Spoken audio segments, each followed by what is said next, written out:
Et salut tout le monde, c'est MT, j'espère que vous allez bien car aujourd'hui dans cette vidéo, je vais tout simplement vous présenter le nouveau boîtier de la gamme de chez Fantex, la gamme NV. On va commencer pour cette présentation par donc le NV5 qui est donc le petit boîtier de la gamme. Cette gamme se décline en trois boîtiers, vous avez le NV7 et le NV9. Mais à l'heure actuelle, j'ai choisi ce boîtier là, pas simplement parce que j'ai été mis au défi par Mister en fait Diamtech et Jigfio, donc vous pouvez leur remercier dans les commentaires pour ça. Parce que bien du coup c'est aussi grâce à l'intérêt que vous portez aussi à ce boîtier là que justement moi ça me permet de pouvoir en fait m'encourager à les acheter et à les tester, parce que bien évidemment, et oui, à l'heure actuelle comme je vous l'ai dit, ce boîtier je l'ai tout simplement acheté sur mes fonds propres, donc je vais bien évidemment garder un regard objectif, même si la marque me l'avait envoyé, ça aurait été dans le même principe, mais en tout cas voilà, ce boîtier à l'heure actuelle d'un point de vue tarification, on le retrouve aux alentours des 110 à 120 euros en fonction des sites marchands. C'est un boîtier qui est considéré dans les mid-tower,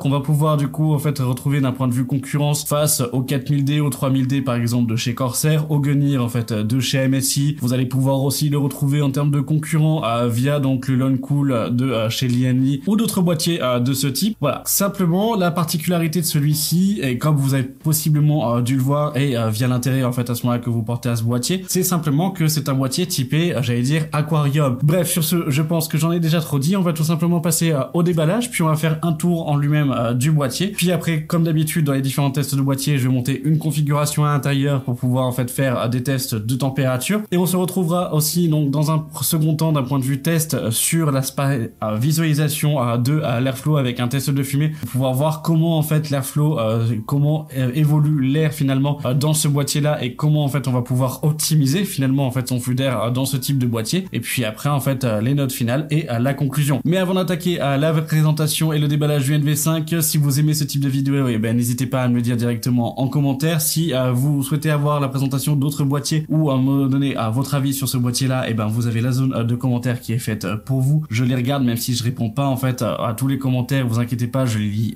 tous à chaque fois, donc n'hésitez surtout pas. Si vous avez aimé cette vidéo, vous savez quoi faire avec le pouce bleu, en vous abonnant, en activant la cloche de notification pour être au courant de toutes les prochaines vidéos. C'est ce qui m'encourage à vous produire du contenu et à évoluer dans ce sens. Et puis cette vidéo est sponsorisé par le partenaire de la chaîne qui est VIP Yo de Sidiki, donc je vous mets un timecode si vous souhaitez passer la sponsor pour directement attaquer par la présentation du NV5. C'est parti. Et là, on se retrouve sur le site de VIP Yo Sidiki et ce qui va nous intéresser, ça va être les clés Windows 10. Donc là, il propose une clé Windows 10 Pro à 17,40 €. On fait acheter maintenant pour la mettre dans le panier. Puis on active avec la petite réduction, donc le code MHT18. Donc MHT18, vous cliquez sur accepter donc ou appliquer et ça vous fait la clé à 12,18 € à l'heure actuelle. Vous soumettez la commande, on va choisir le moyen de paiement. Moi je passe par PayPal. Une fois que c'est fait et que c'est validé, et du coup vous allez directement dans le User Center pour pouvoir voir où est votre commande. Après vous cliquez sur voir la clé secrète, vous avez le détail, puis en dessous vous avez obtenir la clé, vous cliquez dessus et la clé apparaît. On va simplement faire un copier-coller, puis on va ouvrir les paramètres d'activation de Windows. Vous allez coller la clé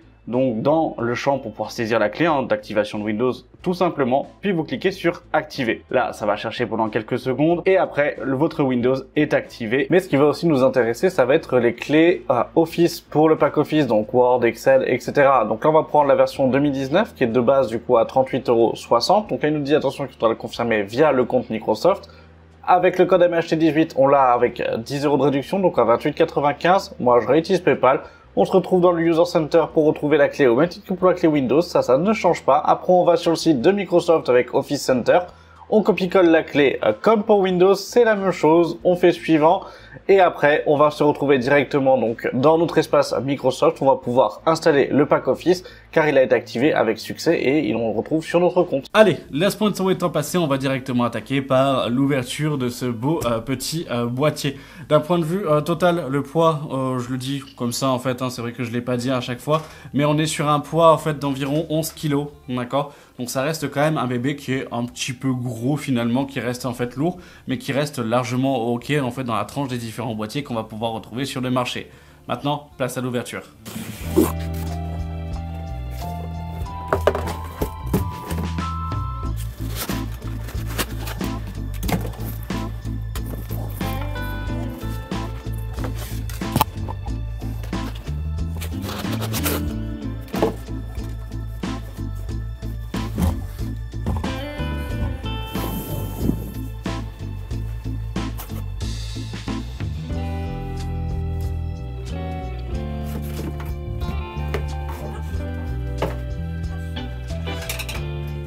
Et donc là on se retrouve avec donc le Fantex NV5. Déjà visuellement parlant il est très beau, il reste classe, ça reste quand même très agréable au visuel. Physiquement parlant on va avoir donc une vitre en verre trempé sur le latéral ici. Vous allez retrouver aussi donc une vitre en verre trempé sur la façade avant. Il n'y a pas de séparation donc ici. Vous allez simplement en fait retrouver donc au niveau de la partie visuelle la superposition des deux plaques de verre en fait en verre trempé qui va permettre de faire une délimitation visuelle, mais il n'y a pas de délimitation physique. Vous n'avez pas de barre en métal qui transverse donc du haut en bas ici. Il n'y a pas de maintien. Donc ça à voir d'un point de vue rigidité du niveau du boîtier. Sur la façade avant, comme vous pouvez le voir ici avec le pied, on va se retrouver avec un triangle. Le boîtier est un petit peu surélevé et un petit peu décalé pour pouvoir laisser rentrer plus d'air, et c'est là où Fantex innove sur ce boîtier. Sur l'arrière du boîtier, donc sur le latéral, on va pouvoir retrouver ici donc toute la partie trappe d'air pour pouvoir en fait laisser rentrer ou sortir l'air en fonction de son flux d'air. On peut déjà apercevoir qu'on va avoir la capacité de pouvoir placer donc jusqu'à du 360 mm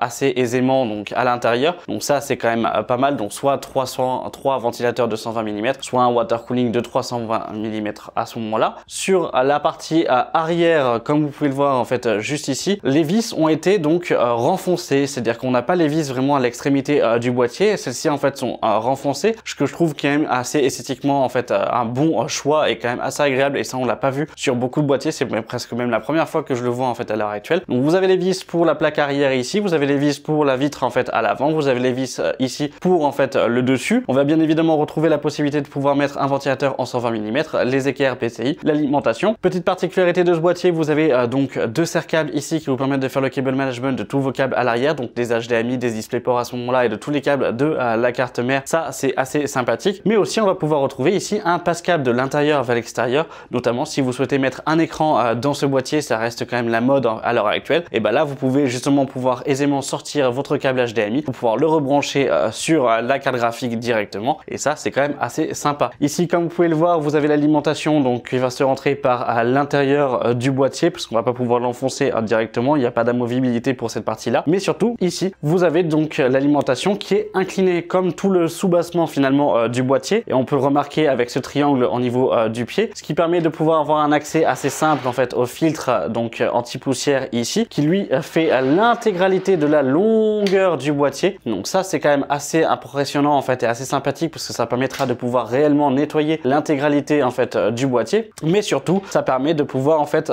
gagner en fait en air à ce moment-là, et de pouvoir optimiser le flux d'air de ce dernier. À l'intérieur de ce dernier, vraiment très belle surprise. Alors déjà dans un premier temps, à l'arrière on va pouvoir voir maintenant comme quoi on peut mettre uniquement du 360 mm. Les ventilateurs de 140 mm ne seront pas acceptés. On va pouvoir uniquement mettre des 120 mm en termes de largeur. Donc ça va être un petit peu en fait un petit inconvénient si vous vouliez du coup mettre des 280 mm en termes de water cooling sur le latéral extérieur, ça sera pas possible. Ici vous avez donc tout le câblage pour en fait l'aspect donc du front panel que l'on verra juste après, mais d'un point de vue en fait câblage, vous voyez qu'on a directement en fait des petits supports de câbles qui sont intégrés avec des scratchs de chez Fantex, dont du coup des supports qui sont à l'horizontale mais aussi à la verticale ici, et ça c'est quand même assez sympathique parce que ça permettra de correctement serrer notamment par exemple les câbles donc USB 3, USB type C, ainsi que le 24 pins de la carte mère, mais aussi donc les câbles de la partie carte graphique. Vous avez ici donc des connectiques propriétaires et des connectiques donc ARGB pour en fait le RGB du boîtier, puisque du coup sur ce boîtier on va avoir une bande RGB au niveau du cache alimentation qui sera du coup présent à ce moment-là. Ici vous voyez quand même ce gros espace, hein, j'y passe vraiment du coup la main sans aucun problème pour en fait l'aspect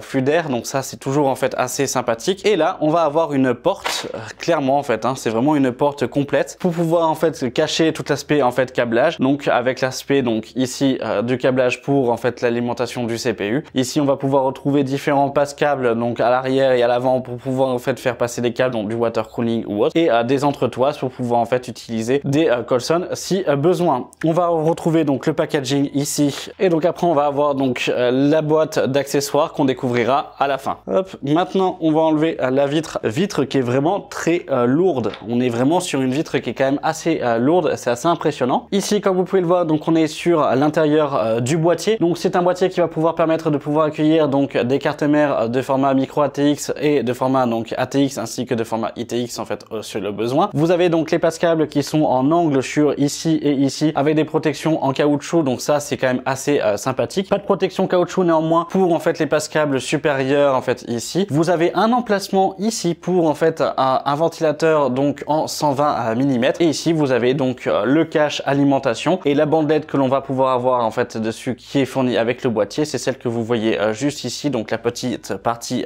blanche ici qui va donner en fait un aspect LED en plus qui va être plutôt pas mal. Encore, est-ce qu'on avait pu vous retrouver sur le Schalke, et c'est ce qu'on commence à retrouver maintenant sur beaucoup plus de boîtiers, c'est cette partie totalement ouverte autour des équerres en fait PCI pour pouvoir augmenter en fait le flux d'air et l'aspect en fait airflow donc des boîtiers. Ça reste quand même assez sympathique. Et une feature que là moi j'applaudis et que je trouve en fait très agréable aussi, qu'on avait vu cette fois-ci donc dans le Deepcool qui était fourni, c'était un support pour la carte graphique, où justement aujourd'hui en fait les cartes graphiques sont de plus en plus lourdes, sont de plus en plus grosses, sont de plus en plus imposantes. Et ben là justement vous allez pouvoir poser en fait n'importe quel pavé du coup et pouvoir après régler donc ce support en fait de carte graphique pour pouvoir en fait à ce moment-là en fait soutenir votre carte graphique et conserver votre carte mère en bonne santé. Ici on retrouve bien évidemment donc l'aspect pour le water cooling en fait à ce moment-là si vous souhaitez mettre un water cooling sur le latéral. Je trouve ça en fait assez sympathique. Par contre je me dis quand même qu'avec un water cooling sur le latéral et l'épaisseur, niveau câblage, bah du coup ça va vite bouffer du coup cette partie-là et ça risque vite de faire un petit peu trop blocos en fait ici. Donc à voir au niveau du cable management et la partie esthétisme ce que ça donne, mais après ça sera en fait à voir en second. Point positif aussi, c'est que si vous souhaitez faire du water cooling custom, bah, le fait d'avoir la possibilité ici de pouvoir mettre directement un ventilateur, vous pouvez aussi mettre en fait toutes les pompes que vous voulez, soit un ventilateur plus une pompe, soit simplement en fait une pompe avec un réservoir là. Ça peut vraiment vous donner en fait très joli en fonction de la carte graphique que vous avez si ça passe. Franchement ça peut être vraiment en fait assez sympathique et je me vois déjà faire un petit water cooling custom dedans,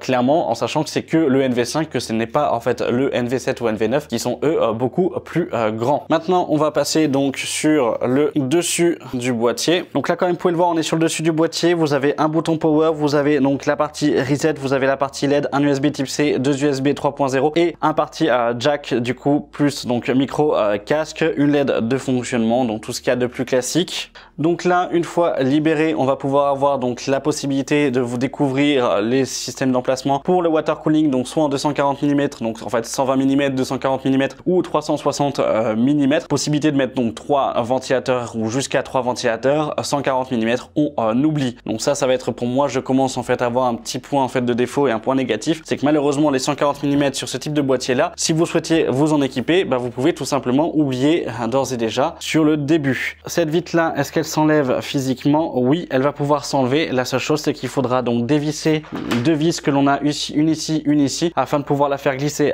vers l'intérieur. Ça c'est pas mal parce qu'au niveau des manipulations, ça permet d'éviter de faire une fausse manipulation et de faire tomber la vitre du boîtier, mais c'est ce qui permet aussi de garder une certaine rigidité en fait sur la partie métallique du boîtier, parce que justement c'est la vitre en verre trempé qui tient en fait le tout. En dessous au niveau du boîtier, mis à part le filtre qu'on a enlevé, on va pouvoir retrouver donc des ventilations, donc la partie ventilation que l'on a en fait à l'intérieur du boîtier, la partie ventilation pour en fait l'alimentation, donc ça c'est quand même assez sympathique, un filtre qui prend l'intégralité, et puis donc les pieds en eux-mêmes avec des caoutchoucs en fait anti-dérapants de chaque côté, donc ça c'est quand même assez sympathique. Voilà, c'est tout pour ce boîtier. On va passer donc à la box d'accessoires directement, et donc là vous avez la box dessus. On va pouvoir retrouver donc la notice à l'intérieur avec une notice quand même bien détaillée qui permet de pouvoir en fait avoir toutes les possibilités du boîtier, donc ça c'est quand même assez sympathique, notamment les branchements donc DRGB vers ARGB et les branchements propriétaires en fait de chez Fantex, avec les options donc du coup d'upgrade qui sont en fait disponibles, donc ça c'est quand même assez sympa. Les différents modes du coup de contrôle qui sont en fait directement intégrés à l'intérieur du boîtier, donc ça c'est quand même aussi assez agréable, et tout le manuel du coup pour pouvoir enlever les différents éléments si besoin. À l'intérieur après vous allez pouvoir retrouver une boîte en plastique, ça c'est quand même assez sympathique et c'est propre en fait à Fantex, il y en a pas beaucoup qui le font en fait dessus. Vous avez une boîte en fait où vous avez toutes les différentes vis, alors c'est vraiment vide parce que ça permet de pouvoir être réutilisé, mais vous avez les vis de boîtier, les vis du coup en fait d'alimentation, une entretoile supplémentaire, des vis extérieures en plus, donc ça c'est quand même assez sympathique, des serre-câbles si besoin pour le cable management en plus,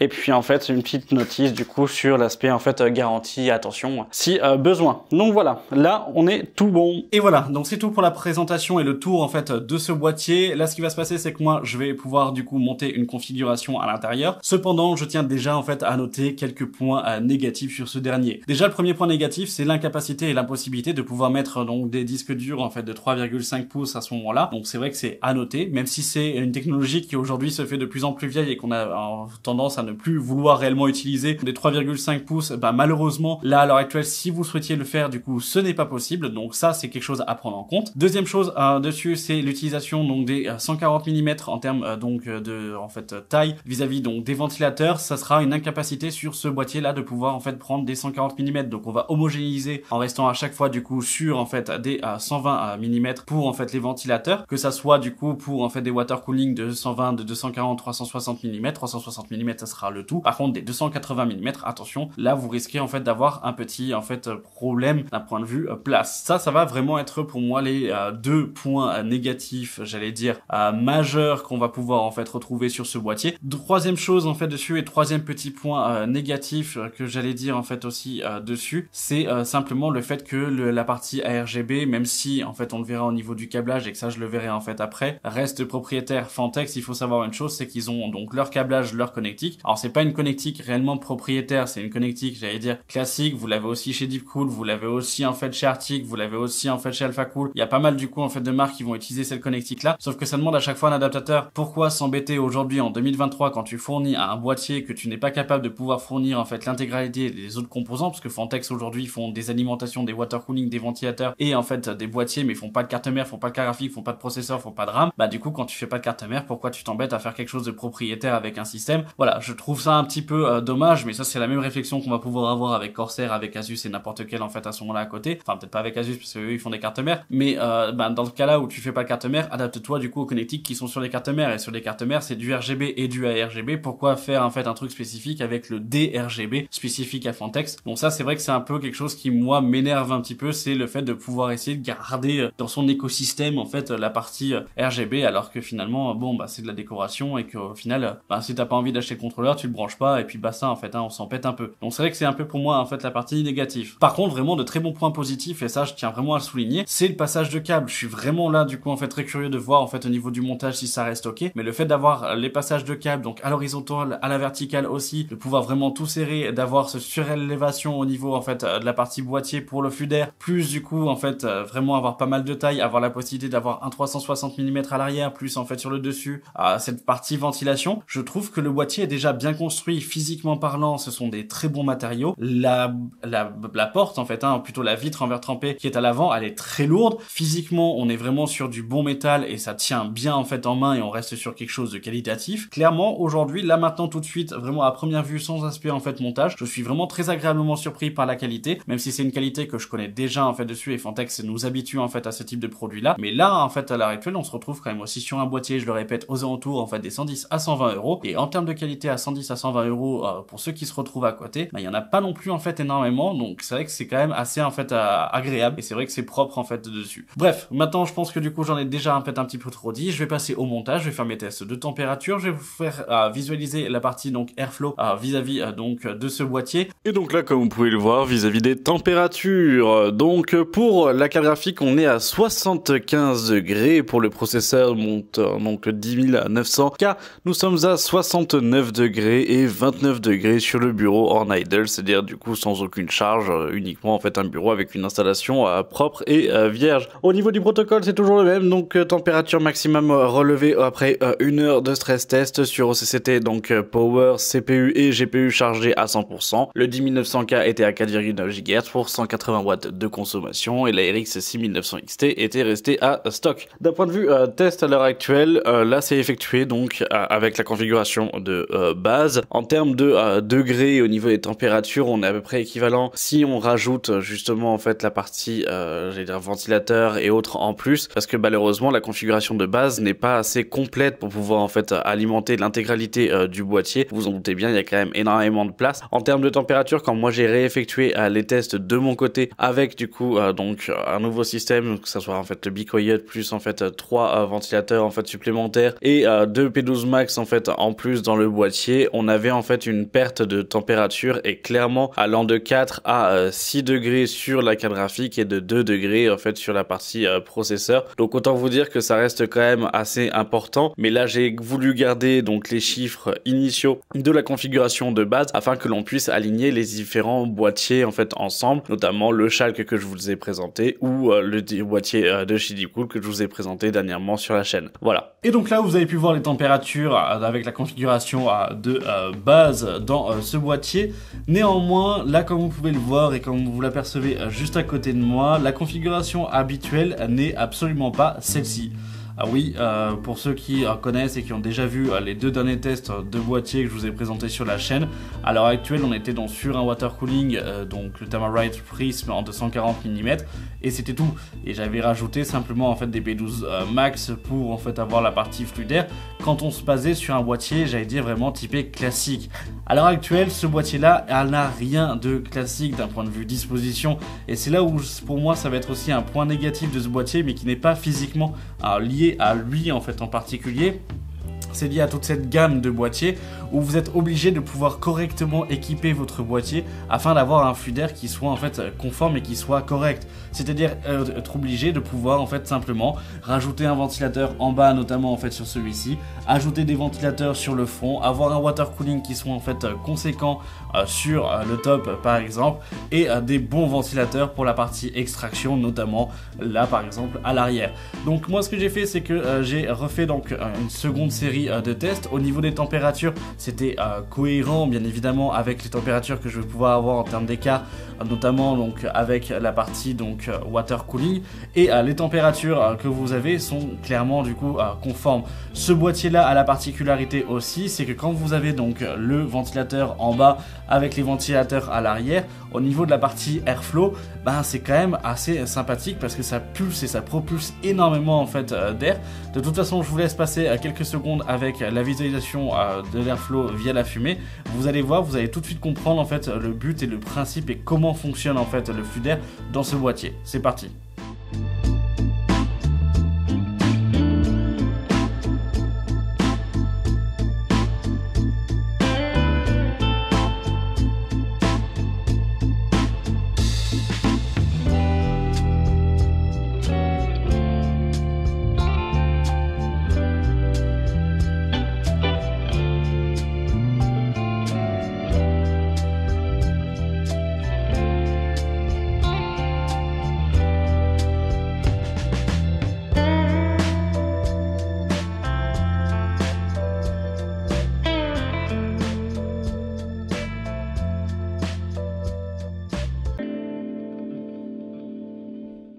Voilà, j'espère que vous avez compris ce que je voulais dire, c'est que vraiment on a une excellente aspiration qui se fait par le dessous du boîtier avec une extraction sur le latéral, une extraction sur le dessus ainsi qu'une extraction donc à l'arrière. Tout en fait est en extraction pour les 3/4 en fait des ventilateurs. On aurait pu mettre en aspiration les 3 ventilateurs donc sur le fond directement, mais d'un point de vue j'allais dire vraiment pertinence, c'est vrai que ça aurait peut-être été un petit peu en fait négatif. Là l'avantage que l'on a et l'énorme avantage de ce boîtier qui en fait aussi entre guillemets quelque chose en fait de techniquement très intéressant, c'est qu'ils ont repris le même concept que l'on avait chez NZXT avec le H5 Flow par exemple, où justement vous avez un ventilateur qui va souffler de l'air frais depuis le bas sur directement la carte graphique, ce qui fait que l'on gagne dans cette configuration là comparé en fait à une configuration normale, c'est-à-dire sans ventilateur, et on se prend 5 à 6 degrés de différence sur la carte graphique, chose qui n'est pas négligeable. Donc clairement à l'heure actuelle c'est vrai que ça reste quand même quelque chose en fait de très intéressant vis-à-vis d'aspect vraiment global. Après d'un point de vue point positif et point négatif, clairement j'ai pas réellement d'autres points négatifs que ceux que j'avais déjà énoncés en fait juste avant.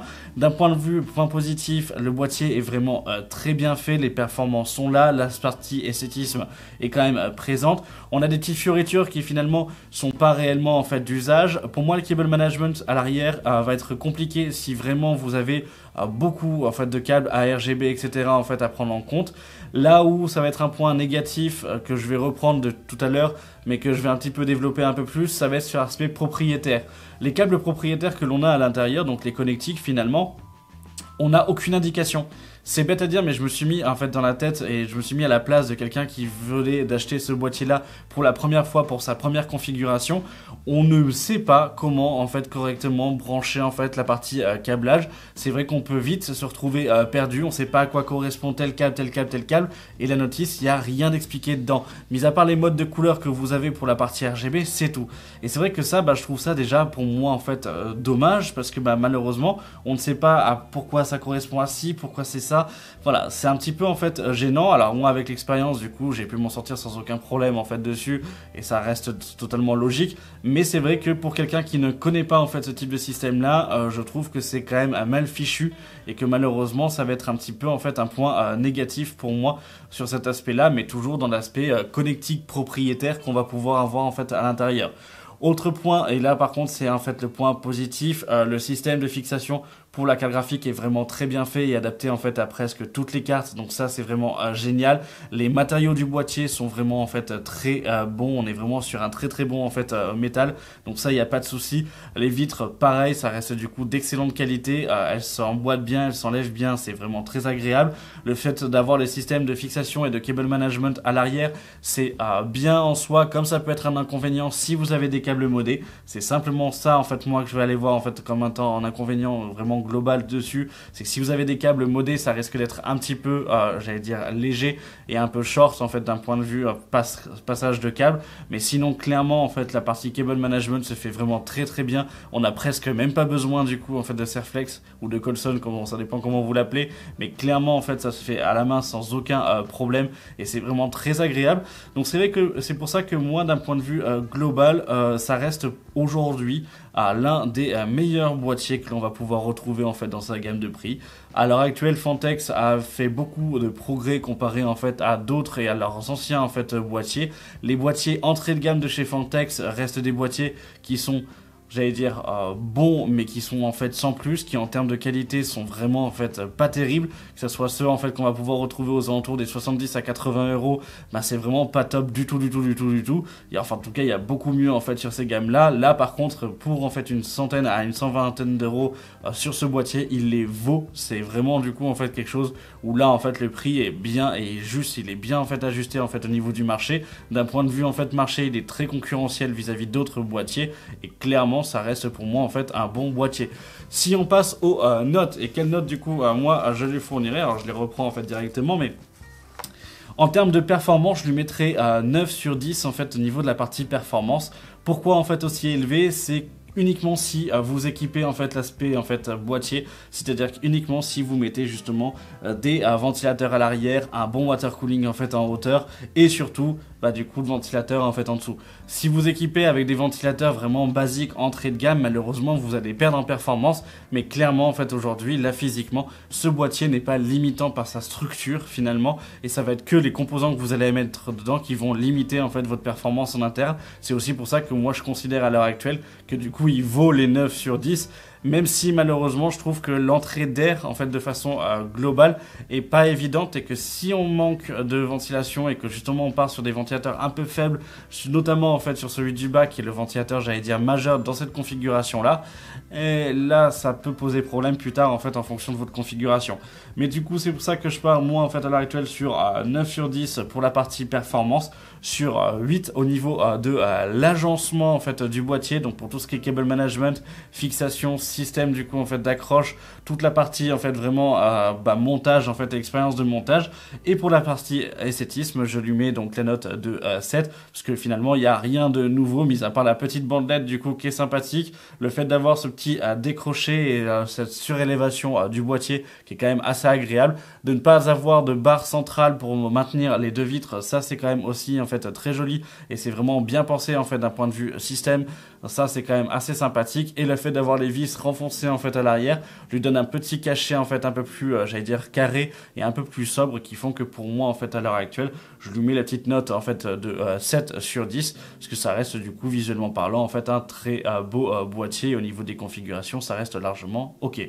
Là, une fois démarré, il tourne à fond, donc peut-être que vous allez avoir là, en fait, avec le micro directement le bruit des ventilateurs, mais clairement, ça reste pour moi vraiment en fait un très bon boîtier. Je peux vous le conseiller à 100%. D'un point de vue rapport qualité-prix, il est très bien placé. D'un point de vue concurrent, finalement, il va se placé dans les top 3 finalement de mes meilleurs boîtiers en fait pour en fait ce tarif là. Donc clairement ça reste vraiment pour moi en fait un excellent boîtier, une excellente découverte et vraiment je suis très agréablement surpris en fait pour ce boîtier là. C'est assez rare finalement en fait j'allais dire de me surprendre en fait sur ce type de produit, mais clairement là c'est le cas. Est-ce que je peux vous le conseiller aujourd'hui? Oui. Franchement, en fait, à 100%, je peux vous le conseiller. Est-ce que c'est le meilleur boîtier en fait du marché? Non, parce qu'il a certains petits défauts, mais clairement, il est dans le top 3. Donc vraiment, du coup, en fait, ça reste en fait l'un des meilleurs boîtiers en fait du marché. Donc franchement, ça reste largement bon. Donc pour moi, en fait, à l'heure actuelle, vous pouvez y aller sans aucun problème. Fantex NV5, ça reste une valeur sûre. À voir ce que donne le NV7 et le NV9, qui sont finalement du coup des extensions et qui sont des boîtiers qui sont plus grands. Donc à voir si au niveau du volume d'air, au niveau de la partie performance ou autre, ça peut changer. Mais clairement, en fait, ça reste vraiment une bonne gamme. Bravo Fantex pour le travail en fait effectué. Ça reste vraiment en fait du beau travail. Donc bravo à vous et continuez à vous en fait dans ce lancement. Et puis bah du coup, j'espère que cette vidéo vous aura plu. Si c'est le cas, n'hésitez pas à me le dire directement en commentaire. Dites-moi ce que vous en avez pensé en fait de ce boîtier, donc le Fantex NV5. Si vous avez des questions, n'hésitez pas à me les poser directement aussi en commentaire. J'essaierai d'y répondre. Ça reste un boîtier que je vais moi conserver aussi donc dans mes différents boîtiers. Je vais mettre peut-être ma configuration principale, je sais pas en fait encore, ça va dépendre du coup en fait de mes envies, mais en tout cas voilà, donc n'hésitez pas en fait si cette vidéo vous a plu à mettre un pouce bleu, à vous abonner en activant la cloche de notification pour être au courant de toutes les prochaines vidéos. Et puis moi je vous remercie d'avoir regardé cette vidéo jusqu'à la fin et je vous dis à la semaine prochaine pour une vidéo tech sur la chaîne. C'était MT, salut.